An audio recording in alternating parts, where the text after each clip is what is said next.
जब श्री रामचंद्र जी लंका पर चढ़ाई करने के लिए समुद्र तट पर तक चले गए थे, तब लंका और राम जी की सेना के बीच अपार समुद्र था।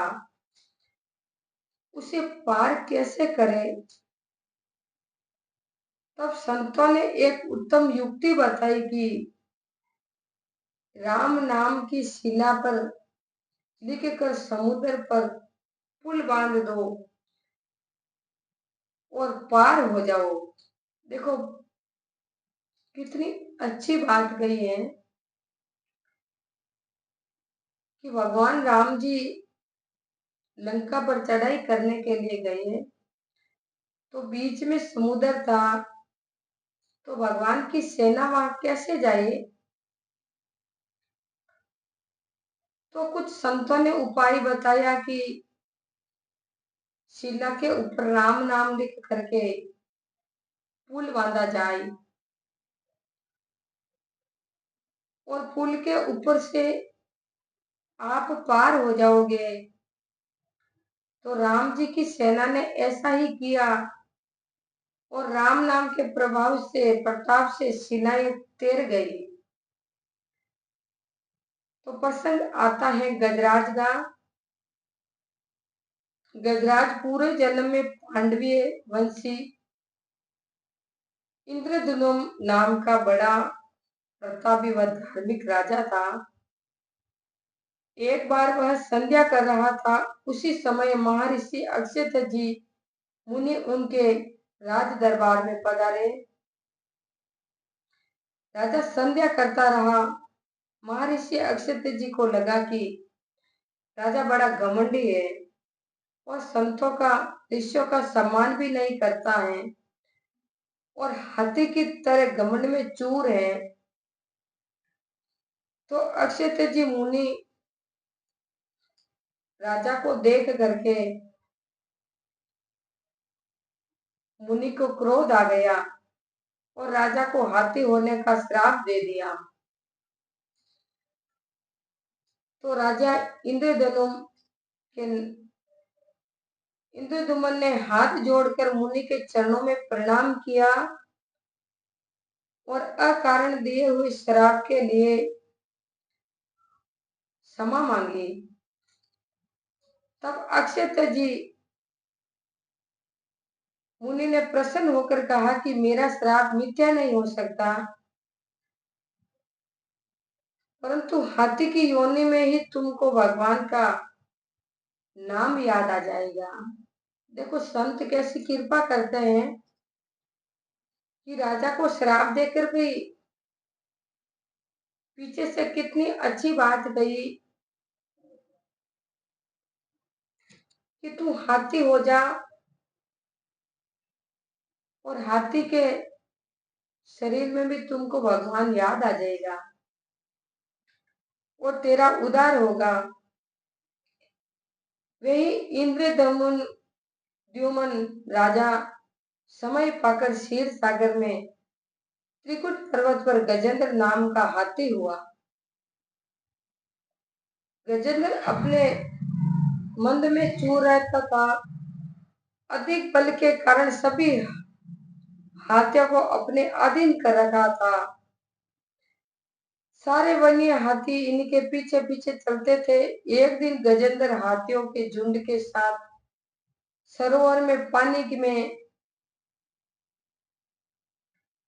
पीने के लिए गया था। रास्ते में मंद के कारण बहुत बड़े बड़े वृक्ष को गिरा देता था। मंद में चूर गजेंद्र दूसरे हाथियों को कुछ भी नहीं गिनता था। सरोवर में जाने में और सूंड में पानी भरकर हाथी व हथनियों पर फेंकता था।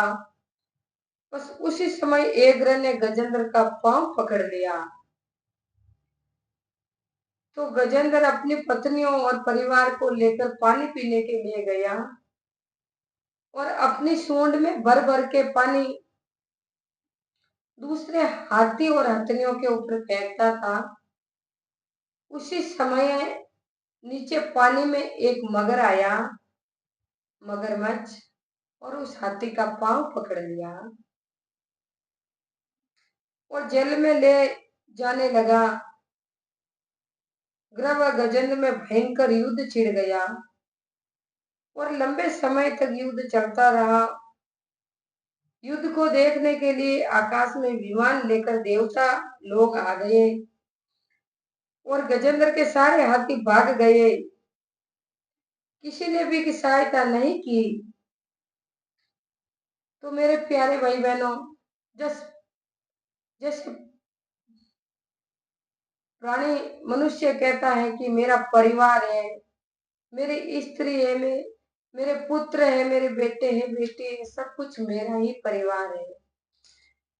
लेकिन जब अंतिम समय आता है तो उस प्राणी का कोई साथ नहीं देता है। सब अपने ही दूर भाग जाते हैं। जैसे कि गजेंद्र के परिवार सब गजेंद्र को छोड़कर चले गए और गजेंद्र अकेला ही ग्रह से युद्ध करने लगा। युद्ध ऐसा भयंकर हुआ कि आकाश से विमान में बैठकर देवता लोग देखने के लिए आए।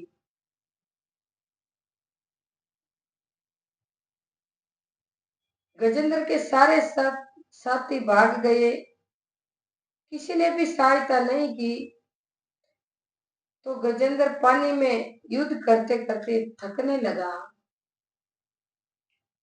और ग्रह का उत्साह देखकर घबराया। उसी समय अक्षय जी मुनि के वचन याद आए। उसी समय जैसे गजेंद्र ग्रह से युद्ध कर करके थकने लगा और उसका शरीर टूटने लगा। तो उसने पूर्व जन्म में जैसे अक्षय जी मुनि गजेंद्र को पूरे जन्म के पहले गजेंद्र राजा थे, उसको अक्षय जी ने बोल दिया कि हाथी की योनि में भी भगवान का दर्शन होगा। तो उसके वचन याद आए और गजेंद्र भगवान को पुकारने लगा। तत्क्षण भगवान प्रकट हुए और गजराज का ग्रह का उद्धार किया। यह ग्रह पूर्व जन्म में हून नाम का गंधर्व था जो देवल ऋषि से श्रापित था। आज यह भी मुक्त हो गया।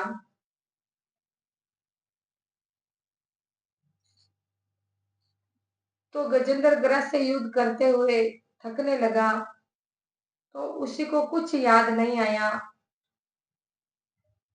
और भगवान की वो प्रार्थना करने लगा और गजेंद्र भगवान को पुकारने लगा कि हे गोविंद, हे गोपाल, अब तो जीवन तेरे हारे। हे गोविंद, रखो शरण में, अब तो जीवन तुम्हारे हारे। नीर पीवते हेतु गयो सिंधु किनारे, सिंधु बीच बसत गए शरण गही पछारे।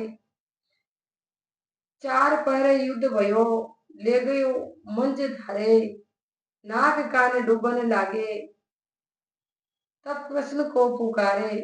द्वारिका में शब्द गयो शोर भयो भरे, चंद्र चक्र गदा पद्म गरुड़ ले हरि सिधारे। जय हो। सूर कहे श्याम सुनो शरण हो तिहारे, अब की वेर पार करो नंद के दुलारे। तो गजेंद्र भगवान से विनती करने लगा और गजेंद्र भगवान से प्रार्थना करने लगा। तो भगवान गजेंद्र की प्रार्थना सुनते हैं और गजेंद्र किस प्रकार भगवान से प्रार्थना करते हैं। जो जगत के मूल कारण है और सबके हृदय में पुरुष के रूप विराजमान है एवं समस्त जगत के एकमात्र स्वामी हैं, जिनके कारण इस संसार में चेतनता का विस्तार होता है। उन भगवान को मैं नमस्कार करता हूँ, प्रेम से उसका ध्यान करता हूँ। अब गजेंद्र अपने मन वाणी और कर्म से और तो कुछ भगवान गजेंद्र के हाथ में आया नहीं, लेकिन एक जैसे पानी में बह के एक फूल आया कमल का, तो अपनी सूंड में वो गजेंद्र कमल के फूल लिए भगवान से प्रार्थना करते हैं कि हे प्रभु, यह संसार परमात्मा में स्थित है, उन्हीं की सत्ता से प्रतीत हो रहा है, वे ही इसी में व्याप्त हो रहे हैं और स्वयं वे ही इसी के रूप में प्रकट हो रहे हैं। ये सब होने पर भी वे इस संसार और इसी के कारण प्रकृति से सर्वथा परे हैं। उसमें प्रकाश स्वयं सिद्ध सत्ता सत्वक भगवान की मैं शरण ग्रहण करता हूँ। संत श्री रामदास जी महाराज फरमाते हैं कि इसी प्रकार गजराज का उद्धार भी राम नाम से हुआ है। तो राम नाम के हा गुण गाऊं, जुग जुग भक्ति तुम्हारी पाऊं। राम नाम की महिमा भारी, मोह अबला को तारो मुरारी। तो रामदास जी महाराज विनती करते हैं। संत श्री रामदास जी महाराज फरमाते हैं कि राम नाम की महिमा कहाँ तक गाऊं मैं। युग युग में अनंत भक्तों को राम नाम महाराज ने भक्ति दी है। राम नाम की महिमा अति भारी है। हे राम महाराज, हे राम महाराज जी, मुझ पर अबला का भी उद्धार करो। तीन लोक में राम ध्यावे, सो संत जो मेरे मन भावे। रामदास को राम प्यारा, जो सुमरे सो प्राण हमारा। रामदास जी महाराज फरमाते हैं कि जो राम जी का नाम लेते हैं वो बंदा मेरे को प्राणों से भी प्यारे हैं। तो आगे श्री रामदास जी महाराज फरमाते हैं कि स्वर्ग मृत्यु पाताल तीनों लोगों कोई भी भक्त राम नाम का सुमरण करता है तो वह मेरे को अति प्रिय है, वह मेरे प्राणों से भी प्यारा है। साखी हरि की महिमा रामदास कहे कहाँ बनाए। अनंत कोटि नर उदरिया, राम नाम निवलाए। जय हो। बोले श्री रामदास जी महाराज की जय हो। संत श्री रामदास जी महाराज फरमाते हैं कि हरि की महिमा अनंत अपार है, कहाँ तक वर्णन करूं और कहाँ तक वर्णन किया जाए। अर्थात वेद भी थक जाते हैं। केवल राम नाम का आश्रय लेकर अनंत कोटि जीवों का उद्धार हुआ है। तो रामदास जी महाराज बार बार यही फरमाते हैं कि जो बंदा राम जी की भक्ति करता है और राम नाम का सुमरन करता है वो बंदा मेरे को प्राणों से भी प्यारे हैं। तो रामदास जी महाराज आगे फरमाते हैं, अपनी वाणी जी में कहते हैं रामदास जी महाराज